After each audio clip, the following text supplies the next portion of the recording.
Las figuras antropomórficas están presentes en la cultura humana desde las primeras civilizaciones. Egipcios y sumerios dotaban de identidad a las potencias naturales que ellos consideraban deidades, seres con cualidades especiales capaces de controlar los elementos, pasiones, incluso tenían la potestad sobre las almas desencarnadas que serían presentadas a su juicio póstumo. En nuestra hermosa cultura también existen estos seres que datan de la época prehispánica. Chamanes mesoamericanos con la facultad de zoomorfizarse a voluntad y así llevar a cabo sus fechorías. Los teotihuacanos los relacionaban con Texcatlipoca, la deidad de la magia, la noche, el guerrero oscuro del espejo humeante. En la actualidad, se dice que estos seres pactaron con el mismo Belial para obtener estas habilidades metamórficas, aquellos que se despojan de su piel para revestir otra, esos que merodean desde la oscuridad y el sigilo, los que se esconden, engañan y se disfrazan, los llamados nahuales. Abuela, ¿estás bien? ¿Por qué lloras? Dime por favor, ¿qué pasó? Ay, mi hijo, ya va a ser octubre, y cada que se acerca este mes me da mucha tristeza. Me acuerdo de mi hermana Clarita, que en paz descanse. No sabía que tuviste una hermana que se llamara Clara. Nada más sabía de mi tío Gonzalo y mi tío Martín, pero ¿qué le pasó a mi tía Clara? Mi abuela me contó que cuando era niña vivía con sus papás en la zona cafetalera del estado de Chiapas, cerca de San Cristóbal de las Casas. Su familia se dedicaba a la elaboración de las artesanías de tejamil y ámbar. En tiempos de pizca se iban a recoger café. Mi abuela tendría 5 o 6 años. Dice que su mamá, mi bisabuela Amparo, y mi bisabuelo Juan Carlos tenían una relación muy bonita. La bisabuela Amparo era una mujer muy guapa, por lo que más de uno la pretendía. En la zona cercana a la finca Santa Cruz, ellos recolectaban de noviembre a enero. La misma gente iba cada año. Eso incluye a Emiliano, un comprador que cada año iba al pesaje del café. Señor ya grande y que estaba enamorado de mi bisabuela Amparo. Decían que la molestaba cada que encontraba, al grado de que ella ya no quería ir a la cosecha. En la temporada del 48, la abuela fue por última ocasión, ya que Emiliano trató de manera más enérgica de propasarse. Ella no lo comentaba con su esposo porque no querían dejar sin ese ingreso al hogar. Para el 49, ella no quiso ir. Se quedó en su casa a cuidar de mi abuelita y sus hermanos. La casa de mi abuela era la clásica casa con teja y un patio colindante a las fincas. Se acercaba noviembre y comenzaban los fríos de la sierra. La bisabuela salía a recoger leña a la finca para preparar la comida o calentar agua para bañarse. Procuraba ir en la mañana con la primera luz del sol para tener todo listo temprano, excepto algunos días que la ausencia del bisabuelo le cargaba las tareas y no le daba tiempo, por lo que tenía que ir por las tardes, las cuales aprovechaba para llevar a los niños a jugar a las escondidas entre los cafetales. Aunque, en una de tantas sesiones de juego, mi tío Martín no era encontrado. Después de media hora, ya empezaron a preocuparse. No respondía a los gritos de su familia. La bisabuela, angustiada, corrió a buscarle cerca de un río. Encontró al pequeño envuelto en sí, abrazando sus rodillas con la cabeza entre las piernas, cubierto entre lágrimas y temblando. Su madre solo lo cargó y llevó de regreso a su casa. Metió al niño a la cama, lo cobijó, le dio un café caliente y lo abrazó hasta que se quedó dormido. Al otro día, el niño le contó que mientras jugaban escuchó la voz de su papá llamarle entre los cafetales. Le decía: Martín, ven hijo, ayúdame con unas cosas. El pequeño de unos 8 años siguió inocentemente esa voz. Dijo que le seguía llamando como si estuviera avanzando hacia el río. Le pedía que se detuviera para poderlo ver, pero lo ignoraba. De repente, lo escuchó demasiado cerca. Comenzó a voltear para todos lados sin poder ver a su padre, hasta que fijó la mirada en una de las ramas de los árboles. Madre, había un perro sin orejas que me hablaba con la voz de mi papá. Me dio mucho miedo. Se bajó del árbol y me empezó a corretear hasta que te oí gritándome. No te respondí porque pensé que eras esa cosa, ma. No lo quiero volver a ver de nuevo, decía el niño con lágrimas en sus ojos y su voz temblorosa al recordar tan solo ese episodio. Ella lo abrazó y lo acostó. Al cabo de unos días, Los niños ya no salían cuando el sol se ocultaba, excepto al baño, y eran acompañados por su mamá. Mi tío Gonzalo, que era el mayor, tendría unos 14 años en ese entonces, y era el único que salía solo, claro, bajo la vigilante mirada de su madre. En una ocasión, ya entrada la noche, al salir al baño, sintió una mirada postrada en él. Volteó a ver a su alrededor, pero no encontró a nadie. Unas pisadas se escuchaban rondando la casa. Gonzalo, muerto de miedo, gritó: ¿Quién anda ahí? ¿Qué quieres? Las pisadas cesaron. De repente, volvió a decir: ¿Qué quieres? Lárgate o voy por el machete. Una especie de risa se oyó. Las pisadas empezaron a alejarse de manera apresurada. Entró a la casa y se fue a dormir. Los días pasaban y cada noche esas pisadas y esas risas se hacían presentes. El problema es que vez en vez se escuchaban más cerca de la casa. Al parecer eso o ese alguien se acercaba con más confianza. El tiempo transcurría y esa cosa seguía rondando fuera de la casa noche a noche. Los niños dormían con su madre por el miedo que les provocaba la criatura, que podría imitar las voces de sus padres. Era posible verle asomado por la ventana una vez que la noche caía por completo. La familia trataba de dormir. La bisabuela solo gritaba improperios para correr a la burlona criatura. Las desveladas estaban haciendo efecto en la cansada familia. Estaban continuamente dormidos en el día, lo que mermaba sus labores y se reflejaba en menos ingresos para el hogar. A unos días de la celebración guadalupana regresó el bisabuelo Juan Carlos. Fue a dejar dinero a su familia y a pasar un tiempo con ellos. Las lluvias no permitían recoger la cereza del café. Eran casi las 6 de la tarde cuando regresó a casa. Al llegar, notó la condición de su familia. Los niños corrieron jubilosamente para abrazarlo junto a su esposa. Sintieron un alivio verle llegar a casa. Comenzaron a contarle sobre la situación. Este solo terminó de escuchar. Se levantó, tomó su machete y se dirigió a la puerta. Les dijo que cerraran todo y que no le abrieran a nadie, ni siquiera a él si lo escuchaban, a menos que lo vieran fuera de la casa. Se internó en la finca gritando: «¡Sal, cobarde! Deja en paz a mi familia. A ver si te metes con un hombre, maldito nahual». Dice mi abuelita que es la primera vez que escuchó esa palabra. Su mamá le explicó que era un nahual. Le comentó que era una especie de brujo, que a cambio de ciertos favores que le podían permitir moverse o transformarse en un animal, le daba su alma al diablo. No encontré a nadie, solo vi huellas de algo. Llegando al río se pierden. No tengan miedo, voy a buscar ese maldito brujo. Regresó después de unas horas. En silencio, entró a la casa, mandó a dormir a los niños.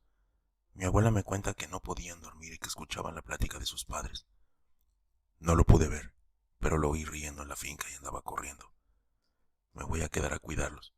Ya el otro año regresó a la pizca. Ese año, la bisabuela Amparo dio a luz a la tía Clara a principios de octubre. En todo ese tiempo no volvimos a saber nada de esa criatura horrenda. Empezó la temporada de recolección nuevamente. Gracias a Dios, el negocio del ámbar estaba prosperando y no era necesario regresar a la pizca. Mi abuela menciona que recuerda muy bien ese 1 de noviembre. Estaban haciendo la ofrenda para los fieles difuntos, fechas de muchísimo movimiento de energías. Las almas visitan a sus familiares. Esa noche, ella acompañó a su papá en busca de leña para terminar de cocinar el mole cuando las pisadas se hicieron presentes de nuevo. Algo le estaba observando detrás de la maleza. Una figura humanoide y escurridiza. Una especie de perro sin orejas con gestos casi humanos, con el que el bisabuelo se encontró cara a cara. Hola, Juan. Dijo la cosa esa antes de internarse en la finca para perderse a paso veloz. Quedó impresionado con esta sorpresiva situación. Cuando reaccionó, fue detrás de la cosa esa, pero ya no había nada. Esos segundos perplejos dieron oportunidad perfecta para huir al animal. Noche a noche se repetía la misma situación. Ya se había vuelto una rutina que el animal paseaba por la propiedad asustando a los niños con sus filosos colmillos que dejaba entrever en su macabra sonrisa. y desgastando a los adultos que tenían que estar pendientes de la nueva bebé y la seguridad familiar. El bisabuelo acudió con una bruja en busca de ayuda. Le contó sobre ese animal humanoide con voz humana. La bruja solo le confirmó que era un nahual que estaba al acecho de la familia. Al parecer, alguien muy cercano buscaba robar algo de ellos. Quería a la bisabuela, Amparo. Es alguien que está celoso de ti, quiere a tu mujer y es capaz de hacer lo que sea por tenerla. Procura no dejar sola a tu familia, mucho menos a los niños. La bruja comentó que solo encontrando las partes del nahual se podía detener, pues para poder adoptar esa forma era necesario que éste se despuje de algunas extremidades para llevar a cabo su transformación. Esta criatura rondaba cada vez más cerca de la familia. Llamaba a cada uno de los miembros con diferentes voces, desgastando a la familia de poco en poco, jugando con sus mentes hasta que el cansancio reine entre ellos. Amparo ya daba signos de fatiga entre el cuidado de los niños, la bebé y los quehaceres del hogar. No se daba el tiempo de descansar. El bisabuelo, entre el tallado del ámbar y las guardias nocturnas para espantar al brujo, tampoco tenía el tiempo de descansar. Los niños más grandes se turnaban por lapsos de 1 hora para vigilar que sus padres descansaran aunque sea por ese tiempo. Una fría noche de diciembre, cerca de Navidad, las cosas se complicaron mucho. La demanda de artesanía subió. Esto incrementó el trabajo en la familia. Por ende, no podían estar tan al pendiente de los niños. Eso fue un error que al día de hoy se ve que permea en el dolor de la familia, puesto que cuando estaban terminando de realizar unas artesanías de ámbar, se escuchó cómo se rompió una ventana. Mi abuela dice que solamente atinaron a ver cómo esta figura entró a la casa y de repente solamente la vieron salir corriendo por la puerta tirando todo a su paso. El caos estaba dentro de la familia. No sabían qué estaba pasando. Los bisabuelos solamente empezaron a buscar a los niños. Encontraron a los dos más grandes. A mi abuela la abrazó su mamá y de repente recordaron a la bebé. Corrieron hacia el cuarto, pero ya era muy tarde. Esa cosa se había llevado a mi tía Clara y jamás la volvieron a ver. La bisabuela salió corriendo detrás del animal. El bisabuelo se apresuró a ir tras de ella para decirle que entrara a la casa y cerrara todo. Tomó el machete y le dijo: «Cuida a los niños, yo voy por mi hija y a cazar a ese infeliz». Corrió desesperado gritando a los 4 vientos que le devolvieran a su hija. Amparo estaba rota, en llanto, abrazando con mucha fuerza a sus 3 hijos, mientras ahogaba su voz en un mar de dolor y angustia. El bisabuelo corrió con todas sus fuerzas persiguiendo las pisadas del animal captor. Se apresuró a llegar al río donde sabía que esa cosa se escondía. Hizo todo lo humanamente posible, pero la criatura corría en 4 patas y tomaba ventaja de su velocidad. Cruzó el río de un salto con la bebé en el hocico. Juan Carlos corrió a través de la corriente para alcanzarla. Logró salir del río para seguir a la criatura por una vereda que conducía a un camino entre fincas. Metros adelante escuchó un relinchido.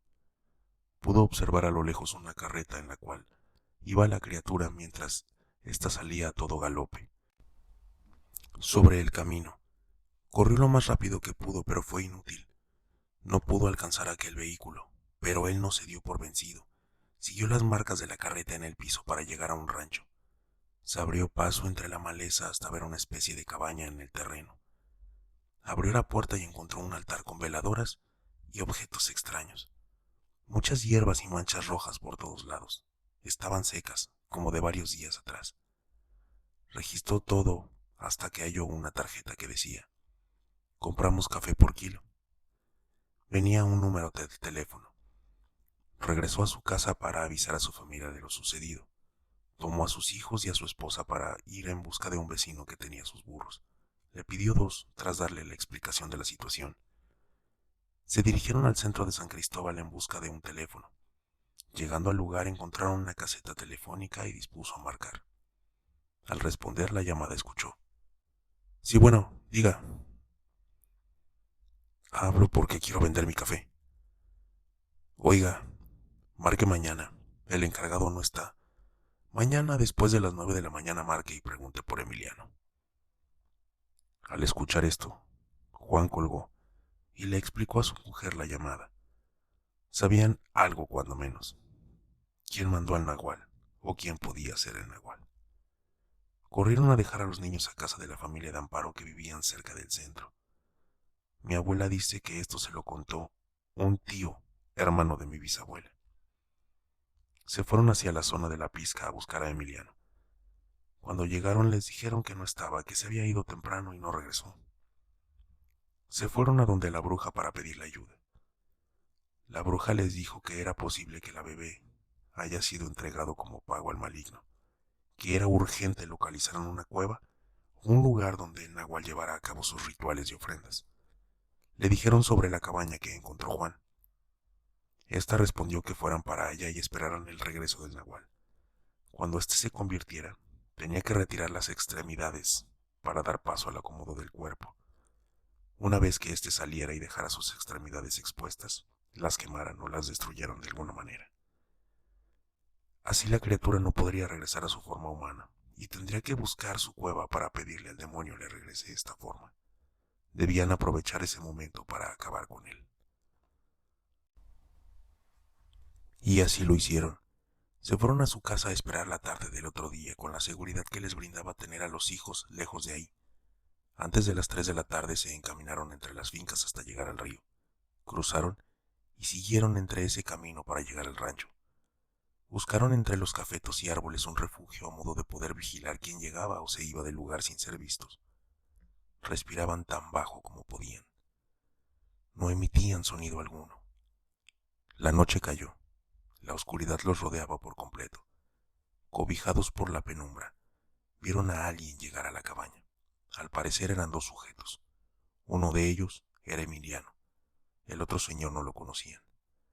Alcanzaron a escuchar que hablaban de algo y oyeron una frase que los dejó helados. El pago está hecho. Un nudo en la garganta se les formó, temiendo lo peor con furia e impotencia. De manera sobrehumana mantuvieron el sigilo. Menos de 20 minutos después de la llegada de estos dos tipos, la criatura salió por fin de la cabaña a toda velocidad. Corrió por el camino hacia el río de manera veloz. Le vieron alejarse por el horizonte hasta perderle de vista. Aprovecharon para bajar y entrar a la cabaña. Sorprendieron al otro señor sentado en un sillón cortando lo que parecía ser una pierna de sí mismo. Sobre una mesa estaba otro par de piernas. Juan se apresuró a sacar su furia sobre el desconocido a punta de machete y gritos. ¿Dónde está mi hija, maldito? Dime, o te corto la otra mano. El tipo solo decía que el pago estaba hecho y que por favor lo dejaran, que él solo era un maestro y no tenía nada que ver. Amparo, llena de coraje y desesperación, arrebató el machete de las manos de su esposo para blandirlo sobre la cabeza del desconocido, haciendo una escena terrorífica al momento. Tomaron el otro par de piernas para partirlos por completo. Un ruido se escuchó de que algo venía a toda velocidad, pues los gritos de las discusiones y el desconocido no podían pasar desapercibidos si alguien estaba cerca. Se escondieron bajo la mesa en la cual estaba el altar, ya que estaba revestida por un largo mantel de manta. La puerta abrió de golpe y escucharon un grito que era más parecido a un aullido. Juan salió de pronto derribando la mesa y dejando al descubierto a Amparo. Vieron a la criatura de frente por fin, y le asestaron una danza de tajadas y golpes con el machete y otros objetos filosos que se encontraban sobre el altar. Mientras le gritaban que les devolvieran a su hija, la criatura solo dijo que ya estaba hecho, que no podía hacer nada ya. Amparo reconoció las facciones del ente humanoide y solo le dijo: maldito Emiliano, te vas a ir al infierno. Ella terminó con el nahual, aquel que le arrebató a su hija. Ambos salieron del lugar, fueron a casa y jamás volvieron a hablar del tema. Solo en las fechas cercanas a octubre todos lloraban en silencio, extrañando a la inocente Clarita. Hasta el día de hoy, una herida abierta y punzante que prevalece en mi familia. Y bien amigos, solamente les quiero agradecer porque día a día hemos crecido. les agradezco el que me estén siguiendo actualmente. Así que si tienes algún relato que te gustaría que contara en el canal, simplemente déjamelo en el correo de la descripción. Te recuerdo mi nombre, yo soy Samael, y no te olvides de escucharme al caer la noche.